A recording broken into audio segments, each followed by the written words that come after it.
안녕하세요. 저는 서울 마곡동에 살고 있는 30대 초반의 여성입니다. 저는 얼마 전 결혼을 약속한 예비 남편놈과 파혼을 했는데요. 제가 살면서 별의별 사람을 다 봤지만 저희 예비 남편놈 같은 뻔뻔하고 철면피 같은 인간은 본 적이 없기 때문이죠. 그게 어느 정도였냐면 저와 결혼을 약속해 놓고 저에게 쓰는 돈을 아까워하더니 본인이 들어가는 결혼 비용을 아끼기 위해 별의별 짓을 다 했던 겁니다.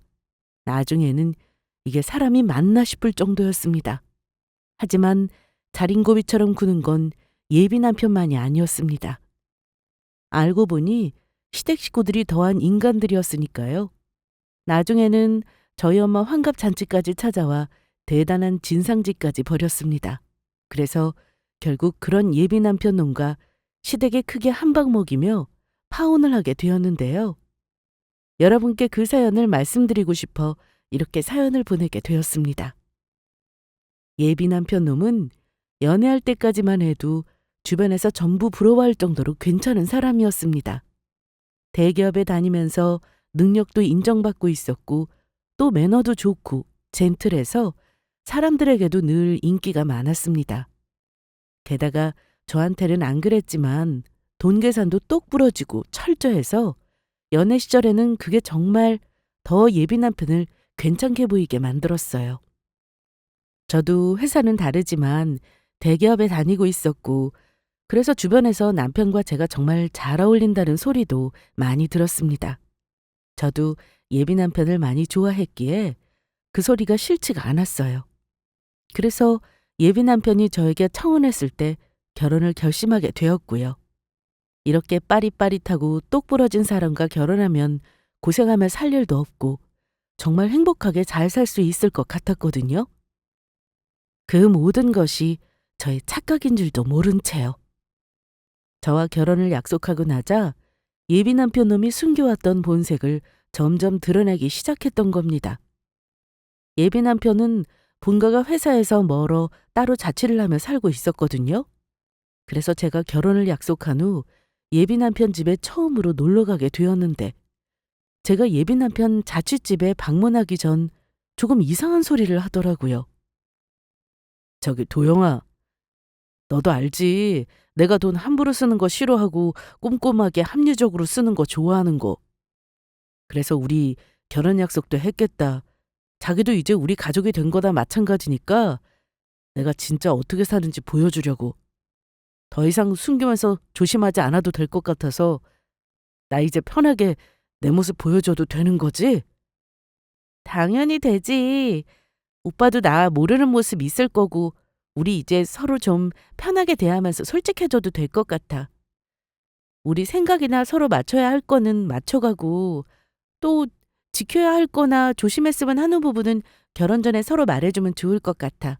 그래야 결혼하고 나서 문제가 없지. 그런 대화 없이 결혼했다가 싸워서 문제되는 부부들도 내가 주변에서 많이 봤어. 정말이야? 역시 우리 자기가 최고라니까. 그러면 나도 이제 내 생각이나 모습 자기한테 솔직하게 보여줄게.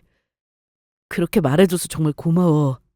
자기야, 내가 많이 많이 사랑해. 저는 그때 예비 남편의 말이 무슨 뜻인지 정확히 알지 못했고 그냥 결혼을 약속하면 서로에 대해 몰랐던 부분도 다 밝히고 이야기를 하게 되니 그런 부분을 이야기하는 줄만 알았습니다. 저도 당연히 결혼하는 사이끼리는 서로 숨기는 것이 없이 솔직해야 한다고 생각했고요. 그리고 혹여나 남편이 그동안 저를 만나며 편하게 대하지 못한 게 있다면 앞으로는 그러지 않아도 된다는 의미로 이야기했던 겁니다. 그런데 예비 남편의 자취집에 놀러 가서 보게 된 예비 남편의 행동은 좀 충격적인 것이었죠. 제가 오자 점심을 먹자며 밥을 시키게 되었는데 예비 남편이 짜장면을 먹고 싶다고 해서 중국집에서 음식을 시키게 되었거든요. 그런데 예비 남편이 사람은 둘인데 1인분 짜장면과 탕수육 세트를 시킨 것이었어요.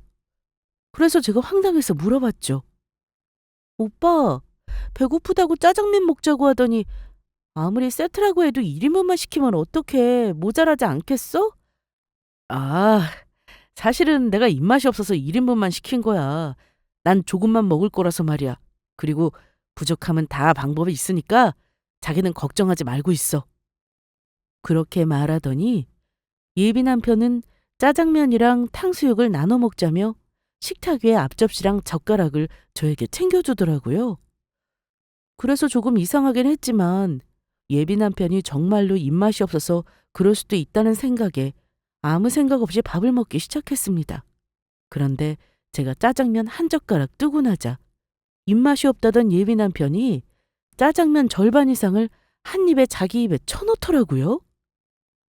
그래서 제가 황당하게 바라보는데 그 와중에 저한테 음식을 뺏길 거로 생각했는지 순식간에 짜장면 한 그릇을 비우더니 탕수육을 정말 개걸스럽게 먹기 시작했습니다.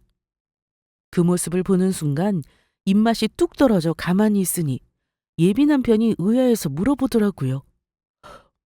자기야, 왜 안 먹어? 혹시 입맛이 없는 거야? 그러면 나 혼자 이거 다 먹어버린다? 아니, 내가 먹으려고 해도 오빠가 그렇게 다 먹어버리는데 도대체 뭘 먹으라는 거야? 그리고 방금 입맛 없다고 조금만 먹는다고 하더니 지금 오빠가 짜장면 다 먹은 거 알아? 내가 그랬나? 사실 입맛이 없었는데 또 막상 보니까 갑자기 배고파져서. 그러면 걱정하지 마. 내가 다 방법이 있다고 했잖아. 내가 다시 먹을 거 만들어줄게. 여기 짜장면 남은 양념에다가 밥 비벼 먹으면 된다고. 그러면 1인분 같은 2인분으로 우리 두 사람이서 2인분으로 충분히 배부르게 먹을 수 있어. 어때? 이러면 식비도 절약하고 참 좋은 거 같지? 뭐? 식비를 절약해? 우리 사이가 아무리 가깝다지만 같이 먹은 짜장면에 밥을 비벼서 먹자니 난 비위상해서 그렇게 못해. 그리고 짜장면 얼마나 한다고 이러는 거야? 오빠는 내가 먹는 게 그렇게 아까운가 봐? 그리고 오빠가 편하게 오빠 모습 보여주겠다는 게 혹시 이런 거 말한 거야? 그제야 예비 남편은 자기 행동에 뜨끔했던 건지 저에게 재빨리 사과하며 말하더군요. 설마. 아니야. 절대 아니라고. 그리고 우리 도영이 밥 사주는 게 아깝기는 왜 아까워. 그냥 나는 자기도 괜찮을 줄 알고 그랬던 거야. 음식 모자란 거면 내가 빨리 다시 시켜줄게. 아니야, 됐어. 나 입맛도 없어졌고 그만 먹을래. 이만 집에 가볼게. 그렇게 저는 예비 남편 집에서 나오게 되었습니다. 그리고 식비를 아끼겠다며 보통 사람으로서는 조금도 이해할 수 없는 행동을 하는 예비 남편의 모습에 당황했던 것도 사실이었습니다. 그래서 처음에는 이게 뭔가 싶었죠. 하지만 그 후 예비 남편은 다시 저한테 그런 모습을 보여준 적이 없었고 다시 예전처럼 매너 있고 젠틀한 예비 남편의 모습으로 돌아와 잠시 그때 예비 남편이 정말로 실수를 했나 보다 생각했었습니다. 그런데 제가 처음으로 시댁에 인사드리러 가던 날 더 엄청난 것이 절 기다리고 있더라고요. 어서 와요. 반가워요. 우리 첫째가 결혼하고 싶은 여자가 생겼다니 이렇게 참하고 예쁜 아가씨를 데리고 왔네. 네, 어머님, 아버님. 부족하지만 앞으로 잘 부탁드립니다. 그리고 말씀 편하게 하세요. 이건 제가 어머님이랑 아버님께 드리려고 사온 선물이에요. 마음에 드실지 모르겠네요. 세상에 선물이라고? 뭘 이런 걸 다 준비했어. 고마워. 잘 먹을게. 도영이 많이 배고플 텐데 조금만 기다려라. 내가 얼른 밥 맛있게 차려줄게. 제가 시부모님께 선물로 사온 것은 백화점에서 파는 과일 바구니랑 공진단이었습니다. 그리고 제가 한 선물을 마음에 들어하는 예비 시부모님의 모습에 저는 안심할 수 있었죠. 혹시 제 선물을 마음에 안 들어 하시면 어쩌나 걱정을 했었으니까요. 그런데 이상한 일이 일어난 건 그때부터였습니다. 갑자기 예비 시모가 남편 남동생인 도련님에게 뭘 알아보라고 시키더라고요. 그래서 저는 예비 시모가 도련님에게 뭐 따로 시킬 일이 있나 싶어 무심히 넘어갔습니다. 그리고 시댁을 구경하는데 가만히 보니 물건들이 조금 이상했습니다. 시댁 식구가 사는 아파트도 지은 지 얼마 안 된 신축에 집도 넓었는데 집안을 채운 물건들이 특이했거든요. 물건들이 오래된 것은 검소하게 살다 보면 그렇다고 칠 수 있는데 시계며 거울이며 증정용 물건들이 많더라고요. 그리고 식탁은 의자들도 각각 모양이 다른 것들이었죠. 그래서 제가 이상하게 생각하는 걸 느꼈는지 예비 시모가 말씀하시더라고요. 의자들 모양이 다 달라서 조금 이상하지? 사실은 이 식탁이라 의자 전부 주워온 거다. 이렇게 멀쩡한데 버리는 것도 아깝고 그래서 내가 쓰기로 했어. 요즘 사람들은 물건 아까운 줄도 모르고 왜 그렇게 쉽게 버리는지 모르겠구나. 아, 네. 남한테 피해주는 것도 아니고 아껴 쓰면 좋은 거죠. 그래도 그때까지는 그럴 수 있다고 생각했어요. 나이가 드시면 어른들이 물건 아까워하시는 분들도 있는 걸 알고 있었고 충분히 살면서 그럴 수 있다고 생각했으니까요. 하지만 제가 이상함을 감지한 것은 바로 그 다음 일이었습니다. 밥을 먹다가 제가 식탁 위에 있던 티슈를 꺼내 입을 닦으려고 하니 예비 시어머니가 놀라며 저를 막는 것이었어요. 그래서 저도 깜짝 놀라 예비 시모를 바라보게 되었죠. 도영아, 잠깐만. 너 지금 뭐 하는 짓이니? 네? 제가 뭐요? 아니, 그 티슈 우리 집 데코 장식으로 쓰려고 둔 건데 그 아까운 걸 그냥 막 쓰려고 하면 어떡해? 그거 말고 내가 두루마리 휴지 줄 테니까 그걸로 써. 쓸 때는 한 칸씩만 끊어서 쓰는 거 알지? 아, 한 칸씩요? 네, 알겠습니다. 티슈를 쓰지 않는 거면 식탁에 두지 않으면 되는 거고 굳이 그걸 장식으로 해놓은 시댁이 이해가 가지 않았습니다. 또 휴지를 한 칸만 잘라서 쓰라니 지금이 무슨 못 살던 6, 70년대 시절도 아니고 저의 입장에서는 도무지 이해할 수 없는 사고방식이었습니다. 그래도 일단 처음 시댁에 인사드리러 온 것이고 티를 내지 않고 있었어요. 하지만 제가 정말 기분 나빠할 일은 그 다음에 일어났죠. 식사를 마치고 거실에 앉아서 다 같이 차를 마시고 있는데 갑자기 도련님이 핸드폰을 확인하더니 신나서 예비 시모에게 이야기했던 겁니다. 엄마, 형수님이 사온 과일 바구니 산다는 사람 있어. 과일 바구니 알아보니까 20만 원 정도 해서 13만 원에 팔겠다니까 바로 사겠다고 하네. 나 지금 이거 바로 거래하고 올 테니까 잠깐만 기다려. 세상에, 그래? 이게 웬 떡이야. 13만 원이 꽁으로 생겼네. 솔직히 백화점에서 파는 이런 비싼 과일 시장 가면 1, 2만 원이면 실컷 배 터지게 먹을 수 있는데 그냥 먹으면 좀 아깝지. 이렇게 팔면 돈으로 가질 수 있는데. 엄마, 그러면 지금 빨리 거래하고 올게. 잠깐만 기다려. 그 모습을 보는데 정말 어처구니가 없더라고요. 예비 며느리가 사오는 선물을 그 앞에서 중고로 팔아버리는 시댁이라니. 휴지는 그렇다 쳐도 정말로 이건 아니란 생각에 기분이 상하고 말았습니다. 그러는 와중에 도련님은 정말로 겉옷까지 걸치고 제가 사온 과일 바구니를 팔러 나갔고 예비 남편이 제 표정을 보더니 기분이 상한 걸 알았는지 바로 예비 시모에게 뭐라고 하더라고요. 엄마, 도영이가 엄마랑 아빠 먹으라고 사온 선물을 중고로 팔면 어떡하자는 거야. 그것도 선물 사온 사람 앞에서 기분 나쁘게. 엄마가 다른 사람한테 선물한 거 그 앞에서 막 팔아버리고 그러면 기분 좋겠어? 엄마 때문에 도영이가 나랑 결혼 안 하겠다고 하면 책임질 거냐고. 그렇게 내가 심한 짓을 한 건가? 아유, 도영아, 기분 나빴다면 정말 미안하다. 정말 고의는 아니었어. 아니, 사실 백화점 과일이 너무 비싸기도 하고 우리가 먹기에는 조금 부담스러워서 그랬다. 내가 실수한 거면 이거 미안해서 어떡하냐? 앞으로는 정말 조심하마. 지금이라도 전화해서 둘째한테 과일 바구니 파는 거 취소하라고 그러마. 네, 어머니. 알겠습니다. 그렇게 예비 시어머니의 사과로 그 일은 일단락되는 듯 싶었습니다. 예비 시모가 저에게 사과도 했고 또 과일 바구니도 도련님이 다시 가지고 왔으니까요. 하지만 이번에는 예비 시모를 뒤이어 예비 남편 놈이 제 앞에서 이상한 짓을 벌였습니다. 예비 남편의 지인이 결혼을 하게 돼서 저희도 몇 개월 후면 결혼을 할 거라 눈도장도 찍을 겸 가게 되었거든요. 그런데 신랑 측에 부조금을 내고 친구 사진까지 잘 찍고 밥을 먹으러 갔는데 거기서부터 예비 남편의 처음 보는 진상짓이 시작된 거죠. 자기야, 우리 부조금 낸 거 뽕 뽑으려면 많이 먹어야 해. 될 수 있는 한 많이 먹어. 나는 오늘 이거 먹으려고 어제부터 밥도 굶었어. 예비 남편의 말에 저는 저에게 밥을 많이 먹으라고 할 정도로 예비 남편이 부조금을 도대체 얼마나 많이 낸 건가 싶었어요. 그런데 아무리 그래도 그렇지 예비 남편이 심하다 싶을 정도로 밥을 너무 많이 먹는 거였습니다. 음료수며 술이며 마구 마시더라고요. 오빠, 그러다 체하겠어. 그냥 적당히 먹어. 안 돼.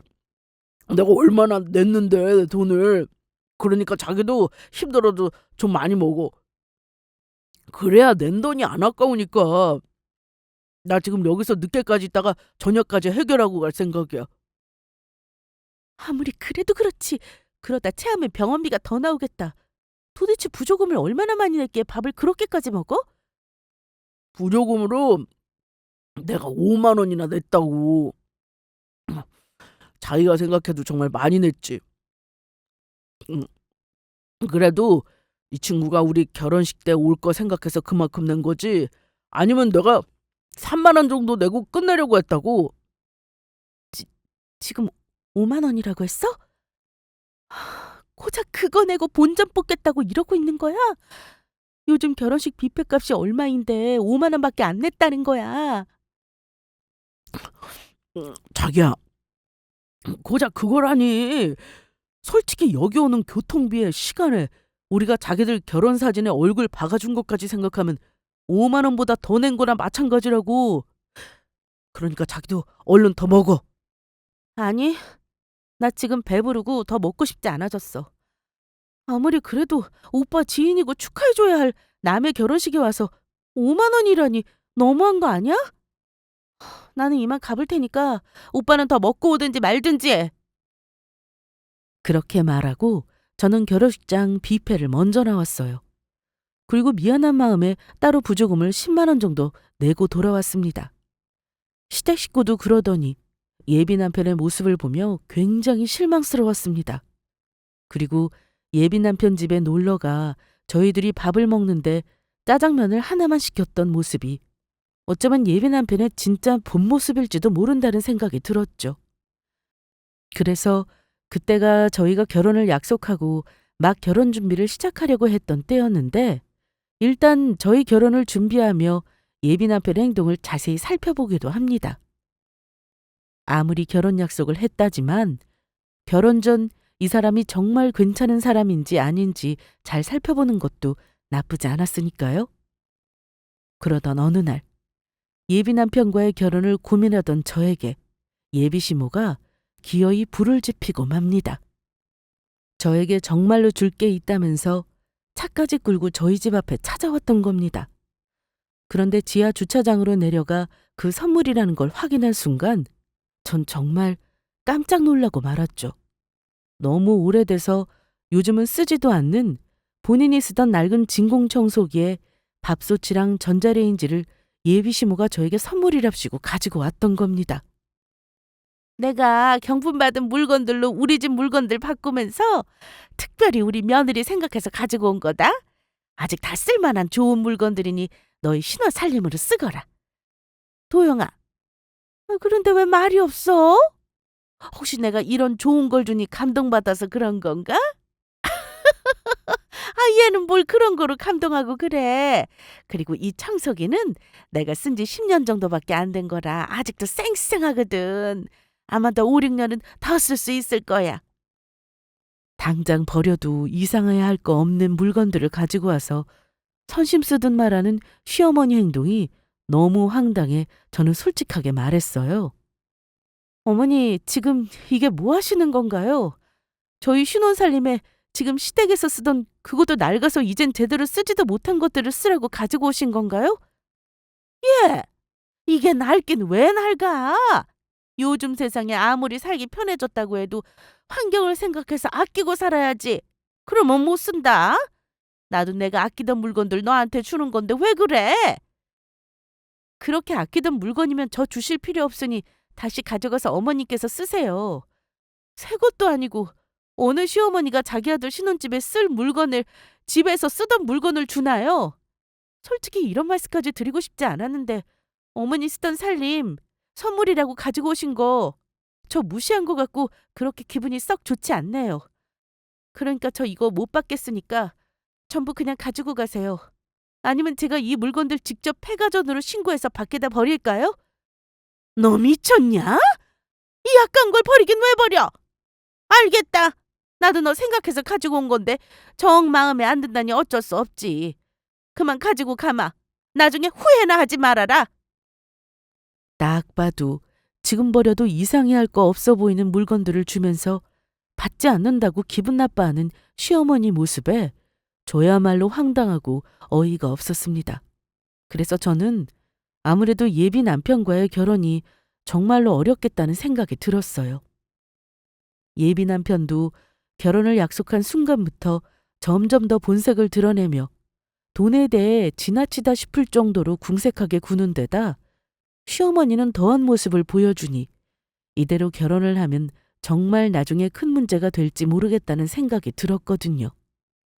그래서 이미 식장까지 예약하며 결혼 반지까지 맞춰놓은 상태였지만 예비 남편에게 제가 일단 여러 가지 핑계를 대며 저희 신혼집이며 나머지 결혼 준비하는 걸 미루고 있는데 눈치가 없는 건지 예비 남편이 어느 날 저와 만나 제대로 된 헛소리를 하는 것입니다.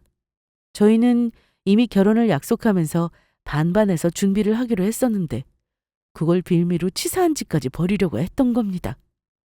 자기야, 우리 반반 결혼하기로 했던 거 기억하지? 저기 그래서 하는 말인데 우리가 이왕 반반하기로 한 거 정말 제대로 된 반반으로 해야 할 것 같아서 내가 목록을 적어온 게 있거든? 응? 무슨 목록? 다른 게 아니고 사실은 내가 가계부 적는 걸 좋아해서 우리 만나면서 내가 썼던 데이트 비용을 적어놨어. 우리가 정말 반반하는 거면 데이트하면서 썼던 비용에서부터 합쳐서 반반하는 게 맞을 것 같아서. 그래서 그러는데 우리 결혼식 준비하면서 드는 비용에서 내가 데이트에 썼던 비용은 당연히 빼줄 수 있는 거지?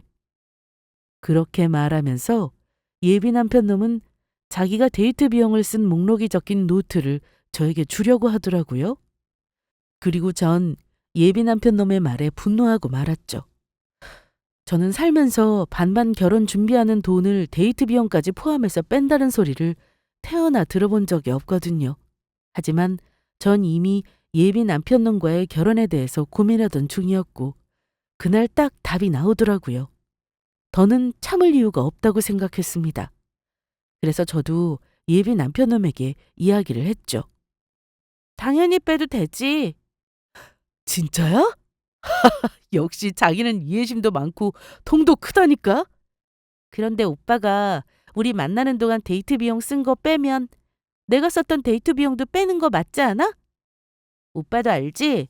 오빠네 부모님 생활비 도와줘야 한다고 해서 우리 데이트할 때 내가 돈 더 많이 쓴 거? 나도 오빠 만나면서 우리 데이트 비용 어디다 썼는지 가계부에 적어놓은 거 있으니까 그 돈도 빼고 우리 반반하자. 그래야 공평한 거니까. 어때? 나쁘지 않지? 뭐 자기 데이트 비용 쓴 거? 내가 내 돈만 쓴 것만 생각했지 그걸 생각 못했네. 자기야, 그러면 미안한데 데이트 비용 쓴 돈 결혼식 비용에서 빼는 건 일단 취소야. 다시 생각해보니까 데이트 비용까지 합쳐서 결혼식 비용에서 뺀다는 게 너무 인색해 보이고 결혼하는 사이에 너무 치사하고 옹졸해 보여서 괜히 이상한 소리 해서 미안? 그 소리가 끝나자마자 저는 마음속에 있던 하고 싶은 말을 예비 남편 놈에게 했습니다. 뭐 이런 자식이 다 있어? 야, 너는 네 돈 쓴 거만 아깝고 아낄 줄 알았지. 나는 돈을 얼마나 쓰든 상관없다는 거냐? 지가 유리한 거 같을 때는 데이트 비용까지 빼서 반반 결혼하자고 하더니 내가 쓴 돈 생각하니까 그새 말을 바꿔? 자기랑 결혼할 사람한테도 계산적인 네 놈! 정말 질린다. 미안한데 나 너랑 결혼하는 거 더럽고 치사해서 못하겠거든? 너야말로 인색하고 옹졸해서 결혼할 마음 싹 사라졌으니까 결혼하려거든 다른 데 가서 알아봐. 그리고 예비 남편 놈에게 저에게 주려고 했던 데이트 비용이 적힌 노트를 두 손으로 들어 예비 남편 놈의 볼때기를 때려줬습니다. 그러자 그날부터 예비 남편 놈이 저한테 미안하다며 사과하며 애걸하기 시작하더라고요. 반반 결혼하자는 소리도 안 하고 더는 옹졸하게 자기 돈 쓰는 것만 챙기지도 않겠다며 딱 한 번만 봐달라고 했습니다. 제가 받아주지 않자 정말 울고불고 난리도 아니더라고요. 그래도 저는 정말 끝낼 생각이었습니다. 그런데 막상 파혼할 생각을 하니 차마 저희 부모님 때문에 그럴 수가 없겠더라고요. 저희 부모님이 예비 남편을 무척 좋아했거든요. 다른 걸 좀 치사하게 굴어도 예비 남편 놈이 저희 부모님께는 정말 잘했으니까요. 그리고 저희 부모님이 지인이며 친척들에게 괜찮은 사위 얻었다고 계속 자랑을 하시니 그걸 보는데 예비 남편과 파혼할 거라는 말이 차마 입에서 떨어지지 않았습니다. 그래서 전 예비 남편 놈에게 마지막으로 딱 한 번만 기회를 주기로 합니다. 그러나 제가 준 마지막 기회를 허무하게 만들 정도로 예비 남편 놈은 정신을 차리지 못하고 결국 저에게 옹졸함과 치졸함의 끝을 보여주고 말았습니다. 엄마 환갑이 다가오고 있었는데 거기에 시부모님을 안 부르는 것도 이상해 예비 남편에게 이야기에 초대하게 되었습니다. 그런데 그 일로 예비 남편이 전화로 이상한 걸 묻더라고요. 자기야, 그런데 장모님 환갑 어디서 하는 거야? 엄마가 어디서 하는지 장소에 따라가는 사람 수가 달라질 것 같다고 해서. 어? 사람 수가 달라질 게 있는 거야? 어차피 자기네 식구 딱 4명뿐이고 오실 수 있는 분만 오면 될 것 같은데? 그래도 엄마는 좀 중요한 문제인가 본데? 그래? 우리 지금 유명한 한우집에서 엄마 환갑하기로 했거든.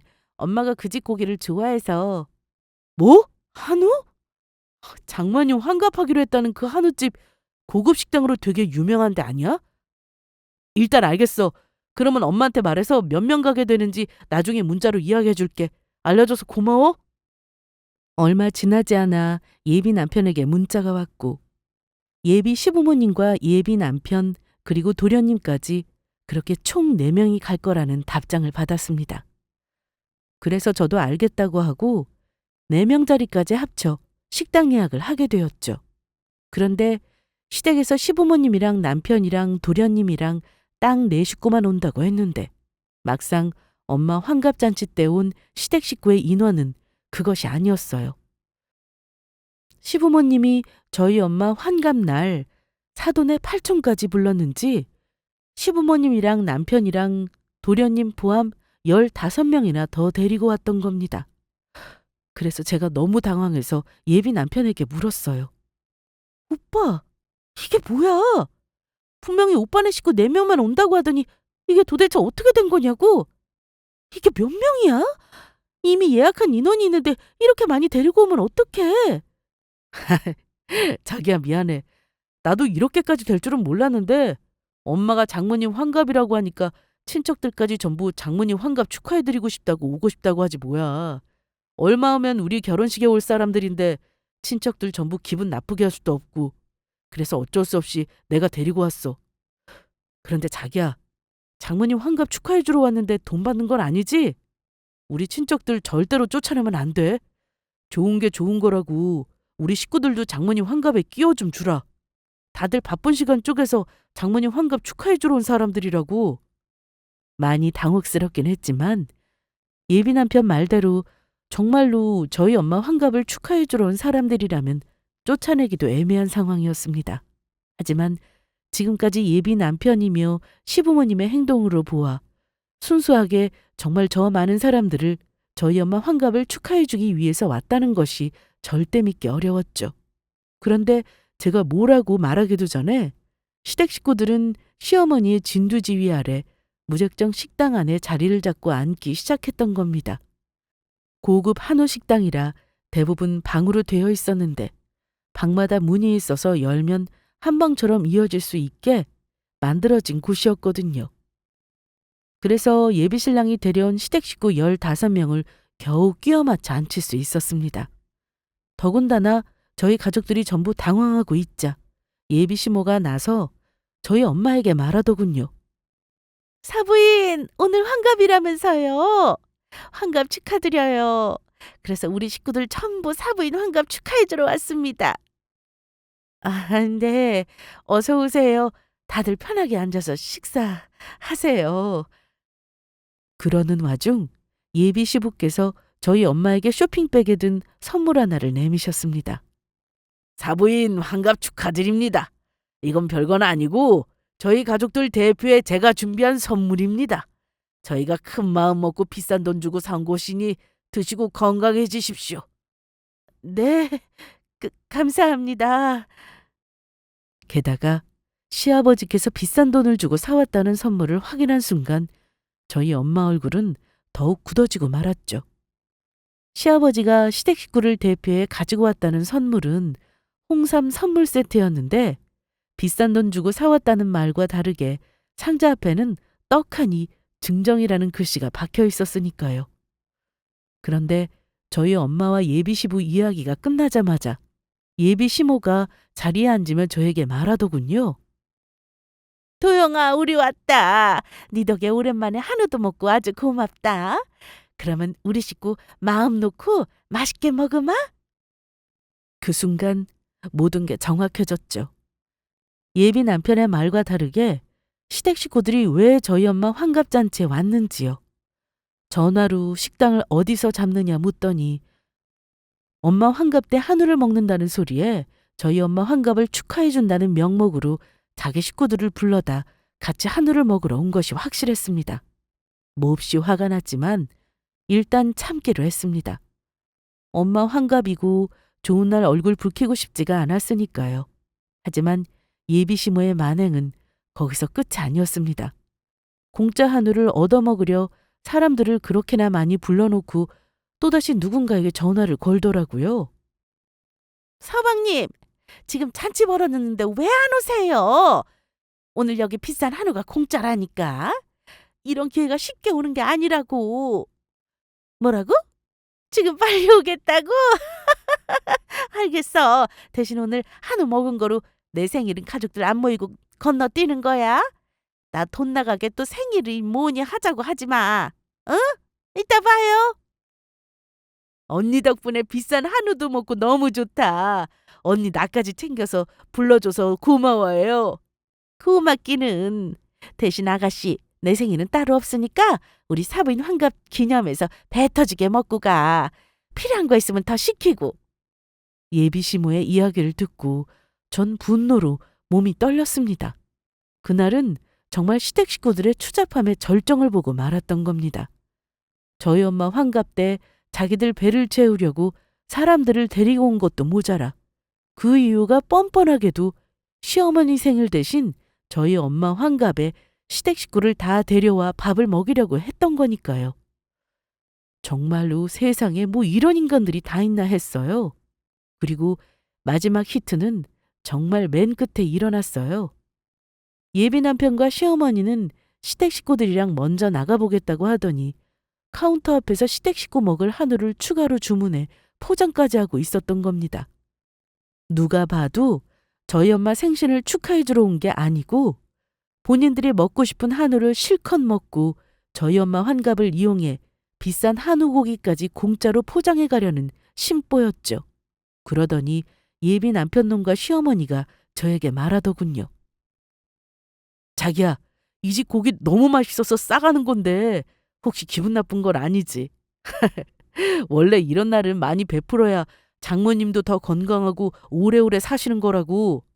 그리고 우리 결혼도 반반 안 하기로 하고 내가 신혼집 하기로 했으면 이 정도는 우리 식구가 먹어도 되는 거 아니야?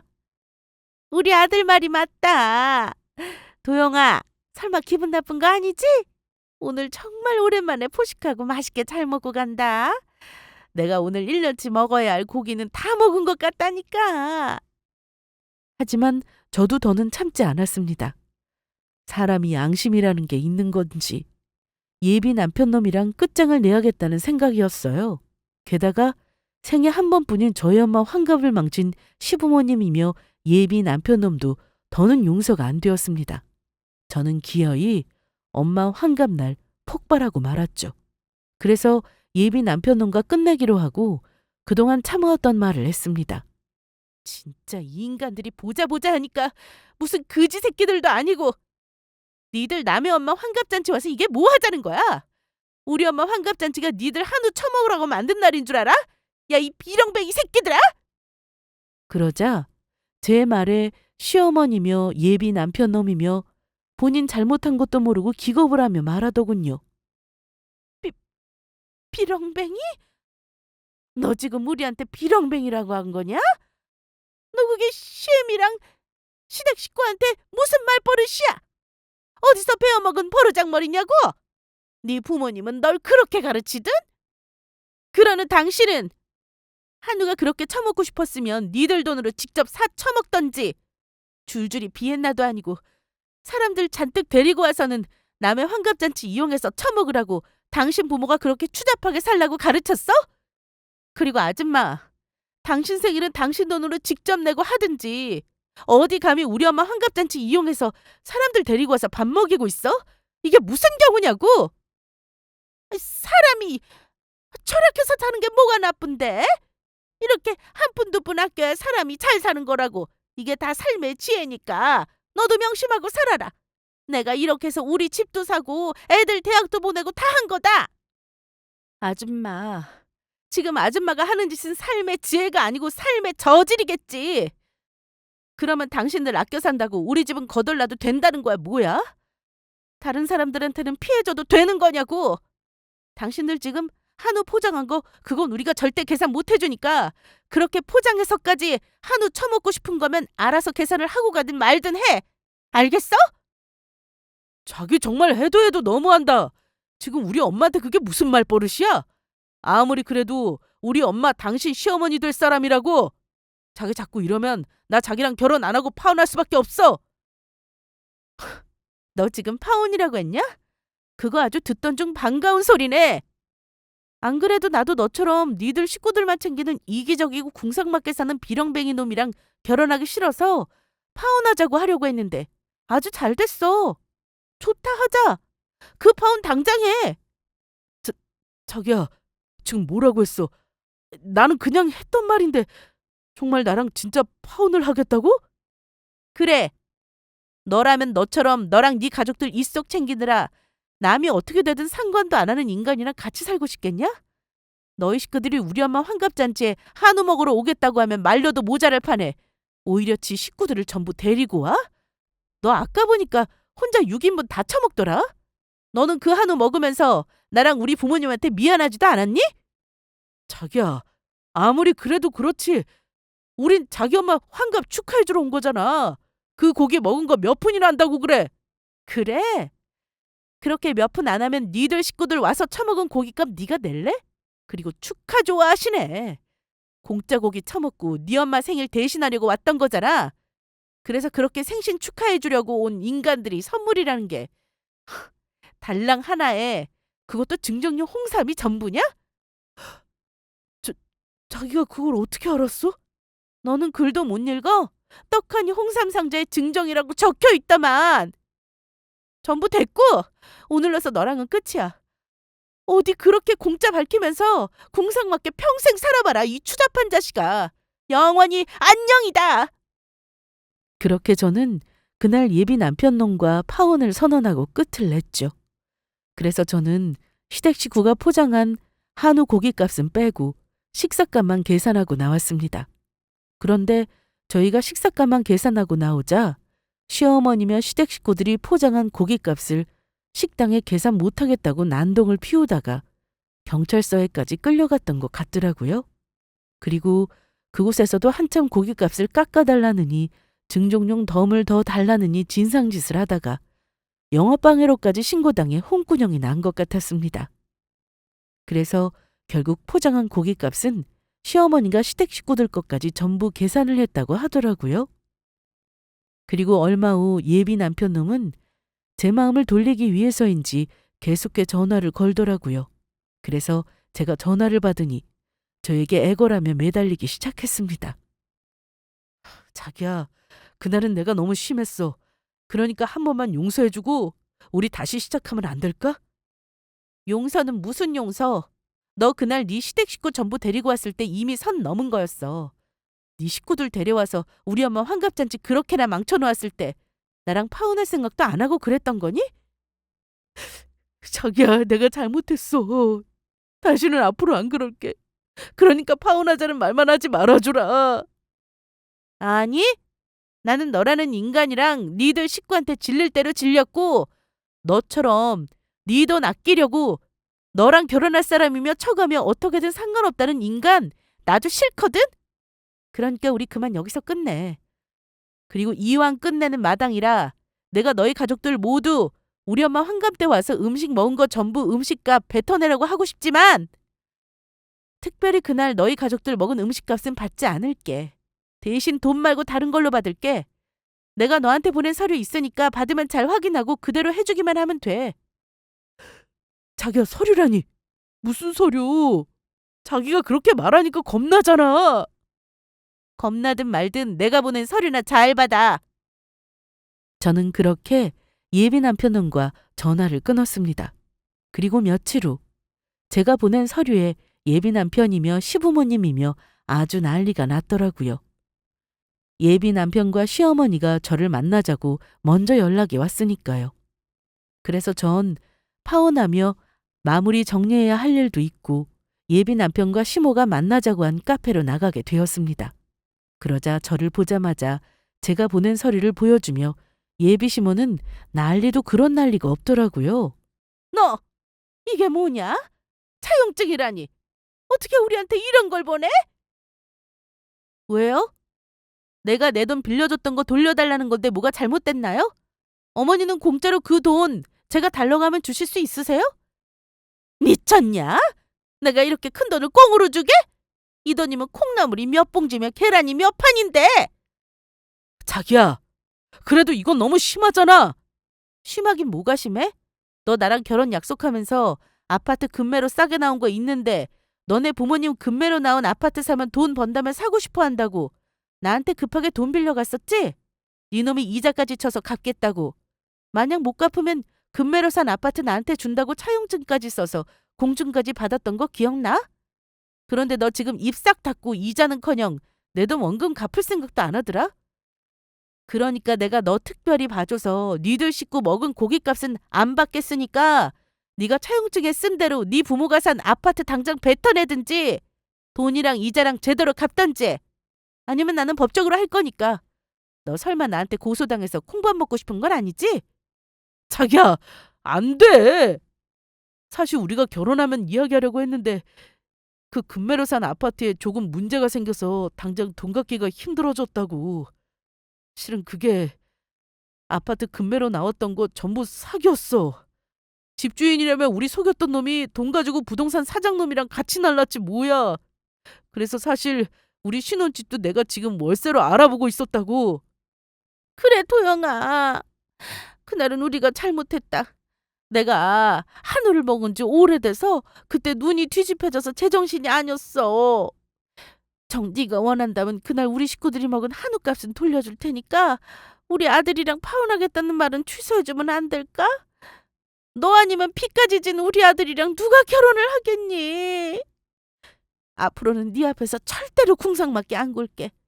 남녀간의 인연이라는 게 하늘에서 내려주는 거라고 하고 그런 일로 두 사람이 헤어지는 건 아니지 않니? 뭐야? 당신들 그러면 내 돈 빌려서 사기까지 당해놓고 그동안 말도 안 하고 있었던 거야? 그래놓고 지금 나 속이고 월세집 구해서 결혼하려고 했었던 거냐고? 자기야, 내가 잘못했어. 그러니까 제발 마음 좀 돌려줘. 지금 우리 결혼 준비하느라고 쓴 돈이 얼마인데 이렇게 헤어지면 그동안 쓴 돈도 너무 아깝단 말이야. 그러니까 우리 그냥 이대로 결혼까지 쭉 가자. 지금 그동안 결혼 준비하면서 들어간 돈이 아까워서 그냥 결혼을 해? 너 정신 차리려면 아직 멀었구나. 그 결혼 나는 절대 못하니까 하려면 네 혼자 해라. 이 정신 나간 구두쇠 놈아. 전 참지 못하고 예비 남편 놈의 뺨을 때리고 말았습니다. 그리고 저희는 부모님께는 죄송한 일이지만 결국 그렇게 예비 남편 놈과는 끝내고 말았죠. 게다가 제가 법적으로 걸고 넘어지면 파혼 위자료까지 줘야 하는 상황이라 그동안 결혼식 준비하며 들어간 비용 전부 예비 남편놈이 물어주었습니다. 지인에게 들으니 그 후로 예비 남편놈과 시부모님은 사기당한 집을 사겠다며 빌린 대출금과 저한테 빌린 돈을 갚느라 자취집도 빼고 시부모님도 살던 아파트까지 팔아 좁은 집으로 이사를 갔다고 합니다. 그렇게 잘못된 방법으로 돈을 아끼고 공짜를 밝히고 살더니 결국 예비 남편놈이 그 일로 저와 파혼에 사기까지 당해 힘들게 살고 있는 것 같더라고요. 아무리 절약도 좋지만 다른 사람에게 피해를 주지 않고 절약을 하든지 말든지 해야지 주변 사람까지 고통을 주며 이용하려고 하다니 결국 그대로 자기가 자기 꾀에 넘어가 파혼까지 당하고 쫄딱 망하고 만 것이죠. 그리고 저는 예비 남편놈과 파혼을 한 후 아주 잘 살고 있습니다. 맨 처음엔 파혼을 하고 부모님께 죄송한 마음이었지만 도리어 부모님은 그런 예비 남편과 결혼하느니 저보고 파혼한 게 참 잘한 일이라고 하더라고요. 안 그랬다간 제가 평생 고상하며 살 뻔했다면서요. 저희 엄마 환갑잔치에서 예비 남편이며 시댁 식구의 행동에 부모님도 제대로 질린 것 같더라고요. 그러면서 부모님은 세상에 결혼이 전부가 아니니 제가 하고 싶은 일을 하며 자유롭게 살아도 된다고 하셨습니다. 그래서 일단 지금은 부모님과 함께 행복하게 살고 효도하며 저를 위해 살아보려 합니다. 아직 제가 나이도 젊고 또 하고 싶은 것들도 많으니 그래도 괜찮을 것 같아요. 제가 이번 일을 겪으며 느낀 것은 내가 누군가를 만나게 된다면 돈보다 나를 우선시하고 진정으로 아껴주는 사람을 만나야겠다는 생각이 들었습니다. 세상엔 돈보다 중요한 것들이 훨씬 많으니까요. 그러면 이만 제 사연을 줄이도록 하겠습니다. 끝까지 들어주셔서 감사합니다.